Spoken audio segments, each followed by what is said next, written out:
Você não acredita no livre-arbítrio? Na questão não é que eu não acredito, é que não existe. A gente só acredita ou desacredita daquilo que existe. É porque o livre-arbítrio ele não existe. Não é que eu não acredito. Ué, eu que te pergunto, você que acredita? É a capacidade de ter feito diferente. Sobre qualquer conjunto específico de situações, poderia ter sido diferente do que foi. Isso é oposto ao determinismo. No determinismo, tudo é porque em algum momento foi. Ou seja, se você voltar até o início do universo, você poderia, hipoteticamente, se você tivesse todas as informações, prever como seriam cada uma das situações seguintes. Você poderia saber, no ano 1 do universo, como se comportaria o Tchorró, se o Tchorró ia ou não movimentar-se desse jeito, levantando o livro dessa forma, ou se ele ia levantar, por exemplo, para ir no banheiro. Nós poderíamos saber isso com uma precisão milimétrica. Esse é o caso? Você ampliou demais, né? Você foi lá na história da humanidade, do universo. Eu vou tentar trazer isso para a individuação. O determinismo, na verdade, eu até brinquei hoje que talvez eu vá até escrever um livro sobre isso aí, deixa eu aproveitar. Nós temos 3 grandes feridas narcísicas da humanidade, né? Primeiro, nós achávamos que a Terra era o centro do universo. E aí vem Copérnico e diz que não. A Terra não é nada, é um planetinha que gira ao redor do Sol. Primeira ferida narcísica. Segunda ferida narcísica, nós achávamos que nós éramos o centro da criação, que nós éramos o animal mais importante. E aí vem Darwin e diz, não, nós somos um ser em evolução, como o sapo, a ameba, qualquer coisa. E aí a terceira ferida narcísica vem Freud e diz, nós não somos senhor nem de nós mesmos. Nós somos movidos pelo inconsciente. A quarta ferida narcísica é o determinismo. Na verdade, não é que lá atrás eu vou ler a atitude do Rodrigo de mexer o livro. Nós somos determinados neurologicamente, psicologicamente, biologicamente. Todas essas questões que nos envolvem e que nos rodeiam, elas vão determinar, de certa forma, aquilo que eu vou reagir. Então eu digo o seguinte, é uma questão temporal. Se você pegar uma atitude minha, eu vou determinar em tempos causais. Então existe uma explicação para as minhas atitudes no tempo causal do segundo, que são os neurotransmissores. Então, se eu te der um tapa, nos primeiros minutos eu vou explicar através dos meus neurotransmissores. Nas primeiras horas, através dos meus hormônios. Nos primeiros anos, através da minha questão da biologia. E nas próximas décadas, na questão da minha epigenética. De onde eu vim, como eu nasci, minha condição social, minha condição cultural. Então, baseado em todas essas determinações, o livre-arbítrio cai por terra. Eu sou livre aonde? Como? Olá pessoal, tudo bem com vocês? Desejo que sim. Bem, hoje nós vamos concluir, ou tentar concluir, o último vídeo a respeito do livre-arbítrio. E como foi dito no vídeo anterior, nós vamos abordar um pouco do livre-arbítrio na visão teológica reformada, ou seja, o calvinismo propriamente dito. Vocês viram aí no vídeo, que foi passado agora no começo, na introdução, que o livre-arbítrio, a ideia de liberdade é algo muito ainda questionável, é algo muito filosófico também, e envolve não só questões religiosas, mas questões neuronais, questões psicológicas, emotivas. Não é só uma questão de vontade, não é necessariamente vontade. Não é somente uma ideia de decidir, de querer decidir. A questão é como isso acontece.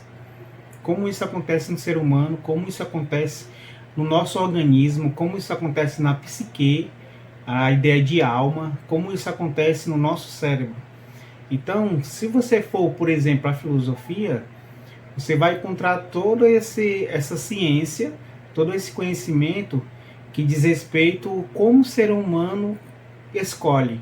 Como o ser humano tem condição, se é que tem condição, e se tem condição de fazer escolhas livres, como isso acontece. Nossa abordagem, quando vocês estiverem acompanhando, é uma abordagem do ponto de vista teológico cristão. E hoje nós vamos para a ideia, como eu já falei, do livre-arbítrio, a condição de fazer escolhas livres dentro da teologia reformada. Então, assim, vamos tentar compreender um pouco da visão calvinista. Por que a visão calvinista? Porque a maioria, a maior parte, é a situação mais forte na teologia reformada. Vamos lá. Nós vimos no vídeo anterior sobre o arminianismo. Para os arminianismos, existe livre-arbítrio. Mesmo o homem tendo herdado a natureza pecaminosa, o livre-arbítrio ele existe. Diante disso, nós temos contrapartida, que é a teologia reformada, onde eles acreditam que não há o livre-arbítrio. O que eles acreditam é na livre agência, ou agente livre. O que é a livre agência? O homem, a sua liberdade está de acordo com a sua natureza. Logo, se a sua natureza é pecaminosa, todas as suas escolhas, todas as suas decisões, necessariamente serão tendenciosas ao pecado, ao que é mal, ao que é ruim. Por quê? Porque a livre agência parte da ideia de que nossas decisões nada mais nada menos que um reflexo da nossa natureza. Em outras palavras, lá no vídeo 1, quando eu falei só sobre o conceito de livre-arbítrio, não sei se vocês lembram, foi tratado de um exemplo de um carro, por exemplo, que quando você tira a mão do volante, ele tende a ser penso para um lado. O livre-arbítrio, na visão da teologia reformada, é mais ou menos isso. O ser humano, toda vez que ele vai fazer alguma escolha, alguma decisão, a sua natureza está ali meio que cutucando para que ele faça determinadas escolhas de acordo com a sua natureza. Então, se a sua natureza é pecaminosa, as suas decisões serão ruins. Logo, o homem não tem capacidade de fazer escolhas boas por si só. Então, a liberdade, a ideia de liberdade, de livre-arbítrio, dentro do sistema calvinista, dentro do pensamento teológico reformado, é de que o homem não tem um livre-arbítrio, não tem condição de fazer escolhas boas, apenas escolhas de acordo com a sua natureza. Então, se a sua natureza é pecaminosa, as escolhas serão más, serão ruins. Ficou claro? O calvinismo, assim como a teologia reformada, acredita e concorda que o homem está com a sua natureza totalmente corrompida após o pecado original. Isso não tira a responsabilidade do ser humano. Na visão calvinista, o homem continua sendo responsável pelos seus atos, por mais que ele não tenha essa condição de uma liberdade de escolher o que é bom. Aí você talvez possa estar se perguntando como isso é possível. Porque se o homem não tem condição de fazer outro tipo de escolha, somente escolha de acordo com a sua natureza, como é que ele pode ser responsável pelas suas escolhas? É um assunto bem complexo, que até hoje não tem nenhum consenso, onde vai ser tratado também no assunto de salvação, soteriologia, e diz respeito à tentativa de explicar a soberania de Deus, isso no sistema calvinista. A soberania de Deus com a responsabilidade humana. Chega um momento que a Bíblia ela não vai dar respostas, não está revelado, e aí os estudiosos não saberão explicar. Até um certo ponto ele explica, escolhe alguns, tem vários textos na Bíblia que dá como base, mas chega um momento que não há, do ponto de vista racional, lógico e filosófico, não tem como explicar. Diferentemente do modo de ver arminiano. No modo de ver arminiano, tudo fica mais fácil de explicar. Há toda uma lógica. O que não significa dizer que está errado ou certo. Da mesma forma com o calvinismo. Isso vai muito da sua compreensão e do que você passa a concordar, do que você é convencido a acreditar. Por isso que eu sempre oriento a gente estudar por si só, e não ficar apenas na cabeça dos outros, digamos assim. É sempre bom você ter o seu próprio estudo, para que você possa escolher melhor, digamos assim, em que acreditar. Não sei se vocês lembram, no vídeo 2 nós falamos sobre como surgiu os 5 pontos arminianos, que resumindo foram com os remonstrantes no Sino de Dort. Eles chegaram na cidade de Dort, né, na Holanda, de certa forma, questionando alguns pontos que se refere à graça, que se refere ao livre-arbítrio, que se refere a pontos específicos, principalmente da soteriologia. O que acontece? Eles chegaram com uma posição querendo questionar a visão da época, que a sua maior parte na Europa eram calvinistas, e assim continuaram. E esse sínodo, esse momento de concílio, durou em torno de 1 ano, como vocês estão vendo aí no slide, em torno de 150, na verdade foram mais de 150 teólogos de toda a Europa, dos locais principais, né? França, Escócia, Genebra, Suíça, Alemanha, Inglaterra, enfim. E aí o sínodo da igreja lá de Dort deu uma resposta, deu uma contrapartida. E aí foi onde surgiu os 5 pontos calvinistas. Para ficar mais claro, nós vamos... Espera aí, deixa eu procurar aqui os pontos.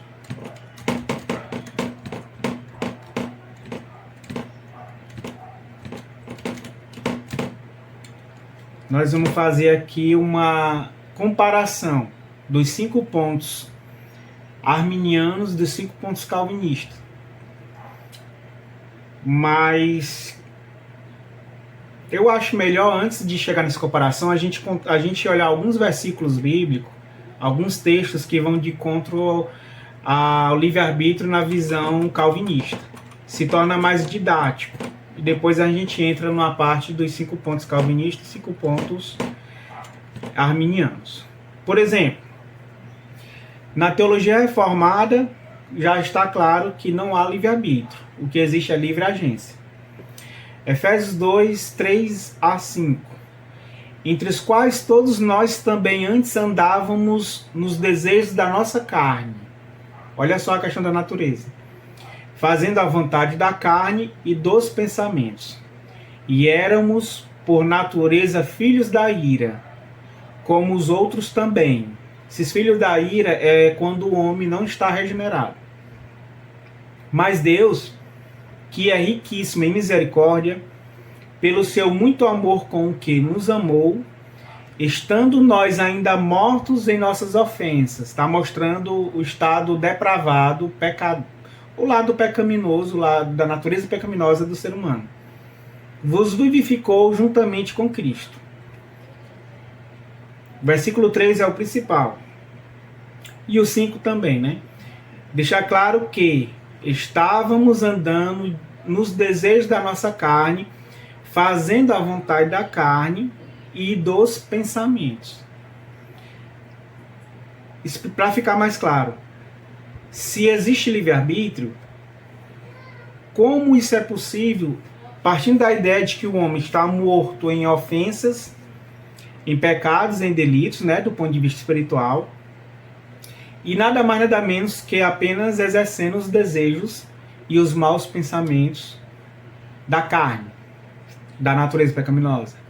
Desse ponto de vista, explica a teologia reformada que não há livre-arbítrio. Vamos para outro texto. Romanos 1, 29 ao 32.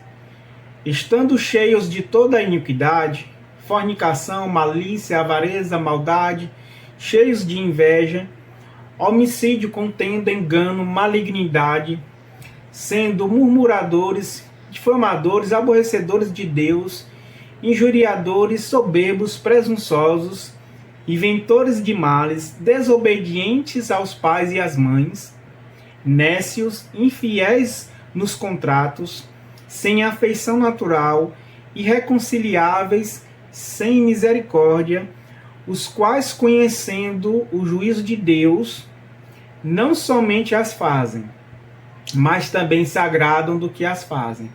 Perceba que todas essas características é o ser humano em seu estado de depravação. É o ser humano sem Deus. É um ser humano que, de acordo com os evangelhos, não nasceu de novo. Não chegou ao ponto de ser regenerado. Iniquidade, fornicação, malícia, avareza, maldade, murmuração, difamadores, aborrecedores de Deus, nécios, infiéis nos contratos, enfim, são dignos de morte, em outras palavras. Então, partindo dessa premissa, não tem como o ser humano fazer escolhas boas, não tem como o ser humano fazer escolhas contrárias à sua natureza, de acordo com a compreensão reformada. E o texto também é bem claro. Vamos para mais textos. 1 Coríntios 2,14. Ora, o homem natural não compreende as coisas do Espírito de Deus, porque lhe parecem loucura, e não pode entendê-las, porque elas discernem espiritualmente. Essa ideia de compreensão sobre as coisas do Espírito de Deus não é nada mais nada menos que mostrando a natureza pecaminosa do ser humano. Por ser uma natureza pecaminosa e o ser humano por si só estar morto nos seus pecados e delitos, dentre outras situações, não tem como ele discernir as coisas espirituais. Por si só não tem como ele compreender as coisas de Deus. Romanos 3, 10 ao 12. Como está escrito, não há um justo, nenhum sequer. Não há ninguém que entenda, não há ninguém que busque a Deus. Todos se extraviaram e juntamente se fizeram inúteis. Não há quem faça o bem, não há nenhum só. Se não há nenhum justo diante de Deus, realmente não há. Se todos extraviaram e se tornaram inúteis, não há ninguém que faça o bem, nenhum só, revela a natureza pecaminosa. Revela o estado que o pecado deixou o ser humano. Então, assim, diante desses textos, e existem muitos outros, os calvinistas, a teologia reformada, passou a acreditar e a defender e a compreender de que não tem como o ser humano ter o seu livre-arbítrio, justamente por esse estado de iniquidade, esse estado moral totalmente corrompido. O homem não tem condição, capacidade de fazer escolhas boas, escolhas livres, porque a sua natureza, os seus maus pensamentos, seu mau coração, sempre vai estar inclinado para o mal. Sempre vai estar comprometido, corrompido. Então, assim, como eu estava falando anteriormente, os remonstrantes chegaram lá no Sino de Dort, não concordando com algumas situações que se referem ao livre-arbítrio, à compreensão de livre-arbítrio, ou seja, eles estavam reivindicando, isso é remonstrância, reivindicando algumas interpretações que eles tiraram, claro, da compreensão de Armínio. Não foi Armínio que inventou os 5 pontos, assim como não foi Calvino que, de certa forma, fundou esses 5 pontos. Mas todos os seus estudos, as suas obras, deram essa conclusão para os seus seguidores, da mesma forma com os arminianos. Então, os arminianos chegaram lá no sínodo, durou um ano, o concílio, e eles começaram a explicar sobre essa questão do estado do ser humano, no que se refere também à relação com Deus e à situação de regeneração, de ser salvo. Por exemplo, para os arminianos, que é o primeiro ponto, há uma depravação parcial. Você vai encontrar pessoas explicando esse ponto como depravação total. Não está errado. Total ou parcial nesse caso. Que foi o que eu fiz no vídeo anterior. Eu falei depravação total. Mas tem que deixar claro a seguinte situação. Partindo do livre-arbítrio. O principal ponto aqui importante para a gente entender toda essa dinâmica, isso aqui é só um bônus. É algo resumido. Que se refere mais a uma questão de fosse tratar de salvação, hora da salvação, dentre outras coisas. É muito conteúdo tratar somente disso, e é bem complexo também. Não que isso não possa ser feito posteriormente. Então, assim, os arminianos vão partir do livre-arbítrio. O que é que eles vão dizer? O homem pecou, Adão e Eva pecaram, e todo o pecado foi passado, como a Bíblia ensina, para os seus descendentes, para o restante da raça humana. A raça humana, ela foi totalmente contaminada com o pecado. A natureza é pecaminosa. Até aí tudo bem, todos concordam. Mas o livre-arbítrio, ele não foi corrompido. O homem, mesmo pecador, mesmo com a natureza, mesmo nascendo pecador, com a natureza pecaminosa, ele continua com condição de fazer escolhas boas e ruins, com condições de fazer escolhas livres. Isso é o livre-arbítrio, de acordo com os arminianos. Então a depravação não é total, ela é parcial. 2. A eleição, ela é condicional. Deus olha lá na frente, no futuro, já sabe quem vai escolher ou não escolher a ele, né, a próprio Deus, a Jesus, para ser salvo.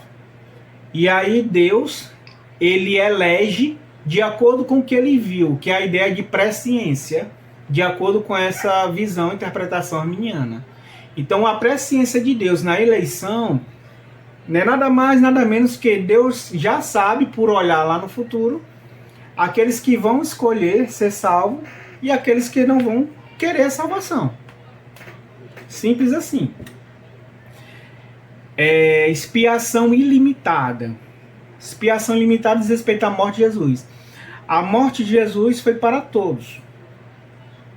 Jesus morreu por todos. Mas não em todos no sentido de eficiência.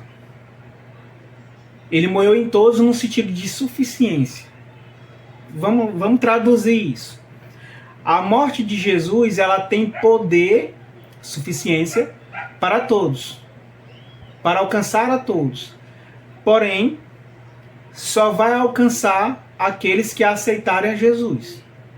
Aqueles que escolherem livremente aceitarem a Cristo. Eficiência. Deu para entender?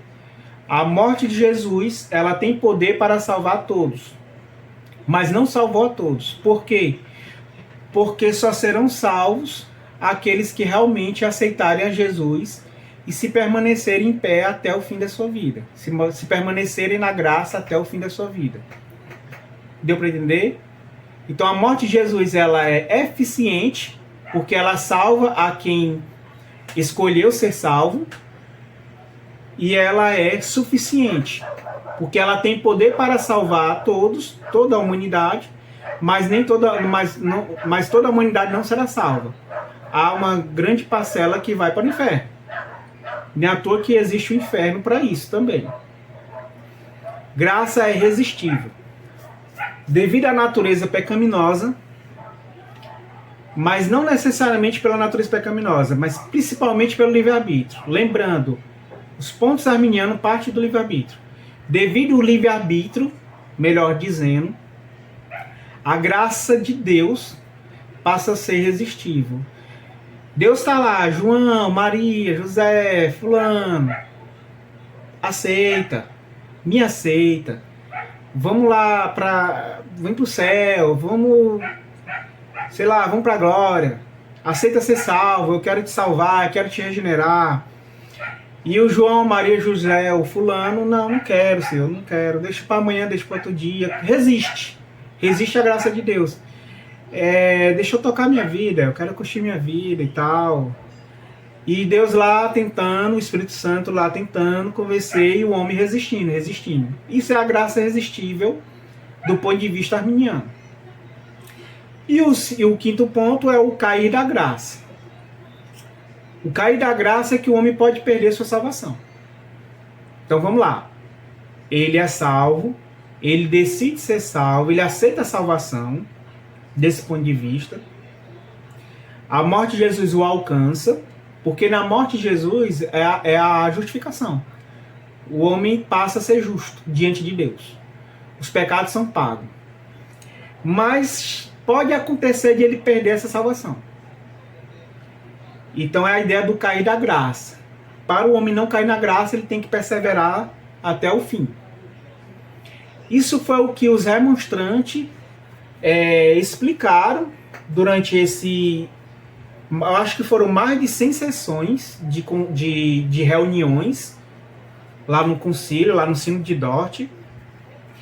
E aí, beleza, vem a contrapartida, né? Lembrando, a Igreja da Holanda, como praticamente a maioria na Europa, eram calvinistas. E aí veio a contrapartida, né? A discordância nesse caso. Os remonstrantes, eles foram considerados, de certa forma, hereges. Foram meio que eles foram excomungados dos seus cargos. E, se não me falha a memória, teve muitos deles que foram até exilados. Porque assim, ó, tem que entender o contexto da época. Uma coisa é a gente analisar isso hoje e levar isso tão a sério como isso aqui foi levado no início do século XVI. Isso aqui não se compara, a seriedade da época não se compara com a de hoje. É igual eu pegar lá na patrística, os pais da igreja, a devoção daqueles homens era tão sério, era algo que eles levavam tão a sério que eles foram considerados santos. A devoção era tão sério que, como eu já falei no vídeo anterior, eles faziam obras só em base das suas orações. Hoje isso não acontece. Não que hoje não exista seriedade, mas é muito diferente. Então tem que entender o calor da época para chegar a excomungar, para chegar a exilar alguém diante de interpretações bíblicas, de onde uma refutação que não foi bem aceita ou compreendida, digamos assim, neste período, neste momento, nestes tópicos. Resposta dos calvinistas. Primeiro, o homem está totalmente depravado do ponto de vista da sua natureza, ao ponto de que ele não tem condição de fazer escolhas livres. O homem é escravo do pecado. Os seus maus pensamentos, o seu coração está contaminado. Os seus maus pensamentos só fazem com que ele façam atitudes e escolhas de acordo com a sua natureza. Isso é total depravação. O pecado atingiu o ser humano e a terra de um modo tão forte ao ponto de Deus falar: maldito é a terra por causa de ti. É mais ou menos isso que está escrito. O pecado chegou a amaldiçoar o ser humano de uma forma assim tão grave, ao ponto de Deus deixar claro para Eva, né? Mas não somente para Eva, mas porque a Eva ali representava, querendo ou não, o sexo feminino, a mulher da raça humana, e deixou bem claro que ela passaria a ter, na hora do parto, né, fortes dores. Então, devido a essa total depravação, não tem como o homem exercer o seu livre-arbítrio. O seu livre-arbítrio está corrompido. A eleição passa a ser incondicional. No arminianismo, ela é condicional. Deus, ela olha para o futuro e já sabe quem vai aceitar e quem não vai. Os calvinistas, os arminianos partem do livre-arbítrio. Os calvinistas sempre vão partir de tudo que você imaginar na Bíblia, da soberania de Deus. Quando eu falo soberania de Deus, é a vontade de Deus, é o poder de Deus, os decretos de Deus, a pré-determinação de Deus, a predestinação, a eleição, tudo parte da vontade de Deus, de acordo com os seus desígnios, de acordo com o seu propósito. Então, diante disso, Deus ele não vai olhar para o futuro. Deus ele predestina. Deus ele passa a escolher. Aí há várias visões diferentes sobre o momento que Deus predestina. Predestinação e eleição é bíblico, são doutrinas bíblicas. No caso aqui do arminiano, quando a gente fala de eleição, a gente também está falando de predestinação. São dois conteúdos que são irmãs. Elas não se separam. Porque quando se predestina algo ou alguém, se predestina para alguma coisa. Logo, ele é um eleito para alguma coisa, para algum fim, para algum destino, para algum objetivo. Então Deus, há aqueles que vão afirmar, vão defender de que Deus predeterminou tudo de acordo com seus decretos antes da fundação do mundo, e aí envolve a questão da salvação. E há aqueles que vão defender que Deus predestinou a humanidade no sentido de salvação após a queda do homem. Quando eu falo que Deus predestinou antes do pecado, caso você tenha interesse em estudar e pesquisar, é só você colocar lá no Google predestinação ou então salvação, supralapsarianismo. Supralapsarianismo, que é antes da queda do homem. E após a queda, infralapsarianismo. Infralapsarianismo, que é a condição de que Deus predestinou o ser humano, seja a salvação ou o inferno, ou as duas coisas, após o pecado de Adão. Então, a história, na compreensão calvinista, a história ela existe não porque o ser humano por si só faz a história, mas porque Deus já escreveu a história. Nada existe antes de Deus. Deus está fora do tempo. Existe toda uma explicação filosófica, não quero me aprofundar muito nesse momento. Deus está fora do tempo. Deus não olha para o tempo e vê o que vai acontecer. Deus está fora do tempo, planeja toda a história. Nada existe sem os decretos dele. Nada existe sem que Deus não queira que exista. Logo, Deus passa a ser o autor da história. Deus não é do tipo de, na compreensão calvinista, Deus não é do tipo de deixar com que o ser humano desenrole as coisas do jeito dele. Se fosse assim, talvez não existisse o Judas como traidor. Se fosse assim, talvez o plano de Deus não fosse cumprido. Lembra a questão de Cristo? Eis o Cordeiro que foi morto antes da fundação do mundo. Então, antes do mundo ser o que ele é, antes do mundo existir, já havia um plano de salvação. Cristo já estava morto no plano. Se Cristo já estava morto no plano, então já existia todo um propósito no que se refere a passar a existir a ideia de pecado, a questão da traição, filho da perdição, né, assim que é chamado Judas, a questão do anticristo, filho da iniquidade, os filhos da ira e assim por diante. O que eu estou querendo dizer? Na compreensão calvinista, Deus não vai olhar para o fim do túnel, para o futuro, para dizer, eu vou eleger agora, estou vendo que fulano não vai me aceitar, vai para o inferno. Estou vendo que fulano vai me aceitar, vai para o céu. Na compreensão calvinista não é assim que funciona. Na compreensão calvinista, o plano de fundo já está feito, a história já está feita. Quem fez foi Deus, de acordo com seus desígnios. E tudo que existe ali acontece dentro de um propósito, que é um plano maior, um quadro maior. E esse propósito nada mais nada menos que os desígnios de Deus. Não tem como a gente se detalhar muito sobre isso, porque gasta muito tempo. Não que isso seja ruim, mas não é o foco agora do tema aqui. Não é o objetivo aqui do tema. A gente pode tratar disso com mais cautela, com mais tempo, com mais calma em uma outra situação. Mas resumindo é isso.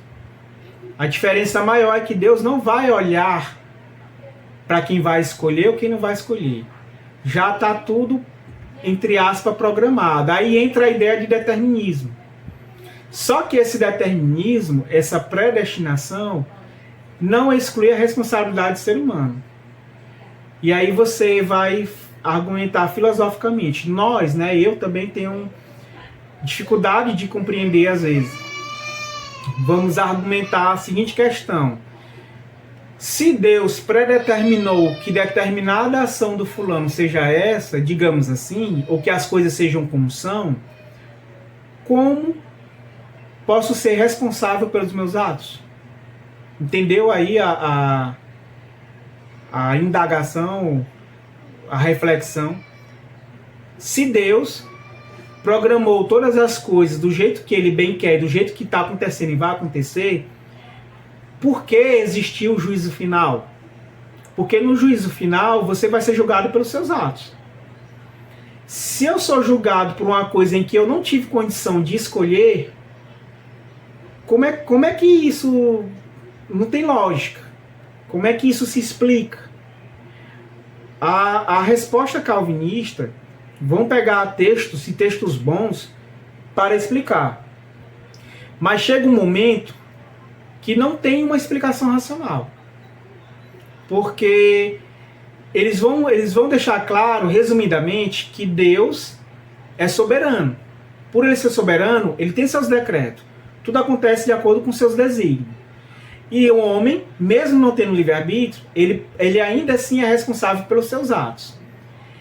E essa responsabilidade justifica e explica muitos textos na Bíblia em que a gente tenta unir essa soberania de Deus e a responsabilidade. Mas chega um momento que essa união, soberania e responsabilidade do ser humano, mesmo ele não tendo livre-arbítrio, chega um momento que não tem resposta. É um elo perdido. E os calvinistas, a teologia reformada, ela é bem sincera, bem franca em aceitar que para muitos textos não vai ter resposta, uma resposta racional. Se você pegar determinados textos dos quais eu estou querendo me referir, são textos pesados, são textos realmente que você fica sem saber explicar racionalmente como isso pode ser dessa forma. São textos bem claros. Então, assim, não querendo entregar o ouro, eu vou passar para o próximo ponto. Expiação limitada. Jesus, antes da fundação do mundo, já estava morto no plano de Deus. Por mais que Atos dos Apóstolos diga lá que os judeus mataram, que foram culpa dos judeus, responsabilidade dos judeus que mataram Cristo, de Pôncio Pilatos e das autoridades da época, mas Deus já tinha matado Cristo, já estava predestinado para Cristo morrer. É isso que eu estou querendo dizer com soberania e com responsabilidade humana.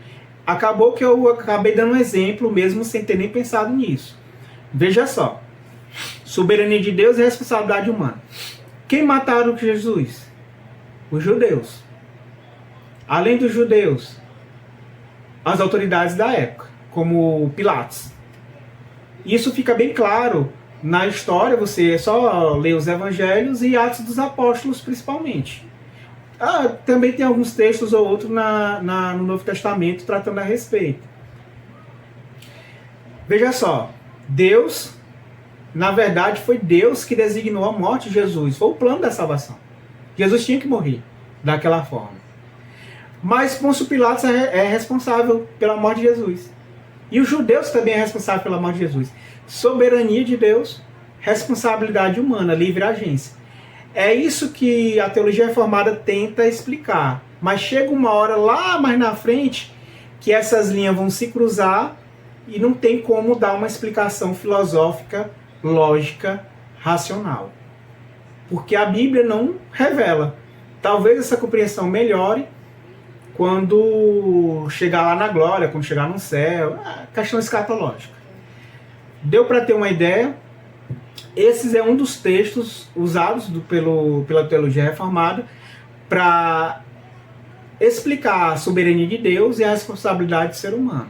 Porque se Deus mata Cristo, já designa matar Cristo, como que os judeus podem ser responsabilizados? Por que Judas é culpado na traição se já estava designado daqui e dali acontecer? Por que Pôncio Pilatos ele é responsabilizado se Deus já deixou claro, já designou que Jesus tinha que morrer? E aí fica a reflexão. Na expiação limitada, Jesus não morre por todos os seres humanos em particular. Jesus morre pelos eleitos. Quem são esses eleitos? Os que vão para o céu. Na compreensão calvinista, por que Jesus não morre por todos assim ao pé da letra, no seu sentido literal? Porque se Jesus morreu por João e João foi para o inferno, logo, João, a morte, o pecado de João, a justiça de Deus é como se estivesse castigando tanto a Cristo como o próprio João, que foi para o inferno. E a morte de Deus passa a ser em vão. De novo, é como se o preço do pecado estivesse sendo pago duas vezes, na morte de Jesus e no inferno. E isso aí não tem sentido. Mas vamos lá. Jesus, na expiação limitada, não morre por todos em particular, morre pelos eleitos. Esses eleitos são quem? São autoridades, são judeus, são gentios. Esses eleitos estão espalhados pelo mundo. São pessoas de todas as classes sociais. Na explicação, na compreensão calvinista, quando diz lá que Deus amou o mundo de tal maneira que viu seu filho e tal, e morreu por todos, esse todos não é todos em particular, esse todos é judeus e gentios. Pessoas que são judeus, não necessariamente todos judeus, e pessoas que não são judeus, que não necessariamente todas as pessoas, mas pessoas de todas as classes sociais.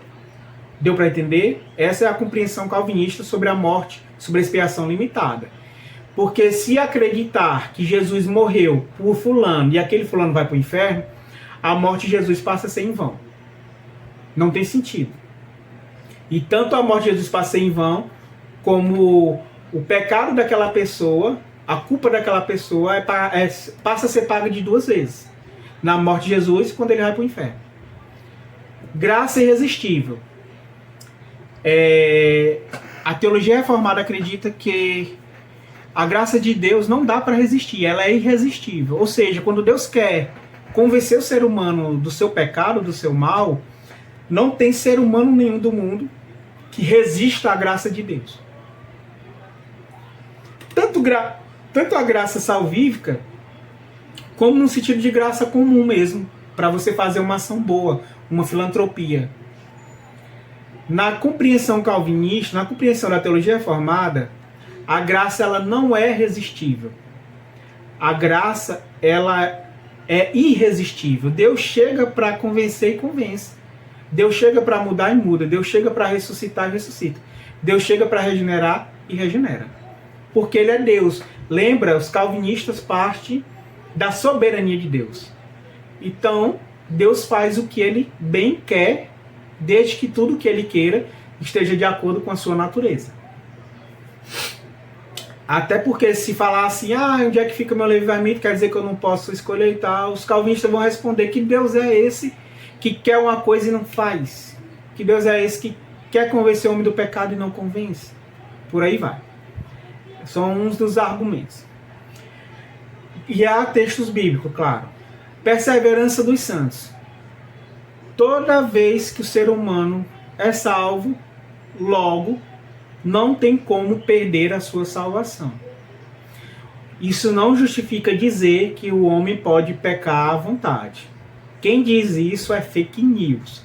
A gente precisa ser honesto do ponto de vista intelectual com os pensamentos, com as teologias. Porque há muitos que vão falar assim, se uma vez salvo, para sempre salvo, então posso pecar à vontade. O calvinismo não fala isso. Muito pelo contrário. O calvinismo diz que se você realmente é salvo, você vai ter fé, você vai ter boas obras, você vai se arrepender, você vai lutar contra o pecado, você vai fugir da tentação, por aí vai. Porque isso são características do fruto do Espírito Santo e são características de uma pessoa regenerada. Porque tem muitos fake news tanto para um lado como para o outro. No arminianismo, o homem pode perder sua salvação. No calvinismo, não. E aí usam textos como, por exemplo, aquela passagem lá de João, que fala sobre as ovelhas de Cristo, que Cristo não as deixa nenhuma fugir. Eu não me lembro bem como está lá as palavras do texto, mas que nenhumas as se perdem das suas mãos. É mais ou menos isso. É a questão de que a sua regeneração te faz ser perseverante até o fim. E quem garante a salvação não é o ser humano em si, é Deus, o autor e consumador da fé. A salvação que é pela graça e por meio da fé é dom de Deus. Então é Deus, é Cristo que garante trindade que garante a salvação, não é o ser humano em si. E aí faz com que o homem tenha a condição de não perder a sua salvação. Bem, aqui foi um resumo de 5 pontos calvinistas e arminianos para a gente entender que a discussão do livre-arbítrio chega nessa situação no início do século XVI com os remonstrantes. Eu fiz questão de trazer esses 5 pontos, até porque muita gente nem sabe que existe isso. Tem muita gente no pentecostalismo, por exemplo, que tem pensamentos calvinistas. Isso é normal. Assim como tem muita gente em uma batista tradicional, raiz, que são arminianos, que não são calvinistas. Porque é algo complexo, são conteúdos que muita gente não sabe nem que existe, não estuda, não lê, ou não foram orientadas, enfim, existem N motivos. Como é que a gente pode concluir a questão do livre-arbítrio? Não conclui, simplesmente não conclui, não dá para concluir. Você pode acreditar que existe, como pode acreditar que não existe, é a vida que segue. Isso não vai definir a questão da salvação. Isso é mais uma questão de compreender situações da salvação e das escolhas do ser humano do ponto de vista teológico cristão. Mas a gente sabe que o assunto ele é tão complexo que não é só um assunto religioso. Ele é um assunto também filosófico, porque a gente vê isso, a gente vê filósofos como Spinoza, por exemplo, tratando dessa situação. A gente vê Freud falando que o homem não é senhor da sua própria casa, falando da questão da consciência, da inconsciência, do subconsciente. Eu não tenho muita propriedade para falar dessa parte de Freud, mas eu sei que é mais ou menos isso. Então, assim, há explicações de neurocientistas a respeito também de como a gente faz escolhas, a partir de que situações, e essas explicações, como vocês viram na introdução, com aquele vídeo, com aquele short, de psicanalista e tal, que o ser humano parte de situações hormonais, de situações emotivas, de situações que acontecem no seu cérebro, e a gente nem sabe como isso acontece porque não somos especialistas do caso, né? Isso fica mais para os neurocientistas, para o pessoal da psicologia, da psicanálise, da filosofia, mas isso não impede da gente fazer uma abordagem teológica, do ponto de vista bíblico e da história da igreja. Espero que você tenha gostado. O vídeo ficou mais longo do que eu queria, e te peço ajuda aí para curtir, para se inscrever. O canal é recente e a ideia é essa, trazer temas, não só de questões religiosas, vocês verão que haverá outros tipos de temas, mas questões políticas, questões da sociedade, questões da história, claro, com todo o cuidado do que iremos trazer, porque nós vivemos uma realidade hoje delicada, em várias situações, na política, na sociedade, na economia, enfim. Nós estamos em um momento de mudanças e de, querendo ou não, de situações de grandes reformas no meio político, no meio social, cultural, econômico, etc. E é isso, espero que você tenha gostado. Se inscreva, compartilha, ajuda o canal, comenta, critica, dá sua opinião. Eu tentei abordar os dois lados da forma mais justa possível. Você viu que eu gastei mais tempo no calvinismo porque é pouco conhecido. Os calvinistas são a minoria, o que não significa dizer que estão totalmente equivocados. E muita gente não conhece o pensamento. Eu tentei dar só uma ideia sobre o que a gente está tratando a respeito do livre-arbítrio. Não dei minha opinião, também não tenho problema em opinar. Eu só acho que há os momentos certos para se fazer isso. E é isso, pessoal. Que Deus abençoe. E eu espero que você tenha gostado. E conto com sua ajuda. Tá bom? Então, fique com Deus. E logo, logo tentarei trazer outros temas para que a gente possa refletir. A ideia aqui é refletir melhor, pensar melhor. Não é trazer... Ninguém aqui é dono da verdade. Eu trago um tema e você já tem, claro, opiniões a respeito. E a gente reflete junto a respeito do tema e cresce com isso. Significa dizer que eu tenha que lhe convencer e nem que você tenha que me convencer. Você não precisa concordar comigo. Só acho interessante a gente analisar os pensamentos, seja qual for. E é isso que faz a gente crescer, é o debate, é a discussão, são os pensamentos diferentes. Então, que Deus abençoe, até a próxima.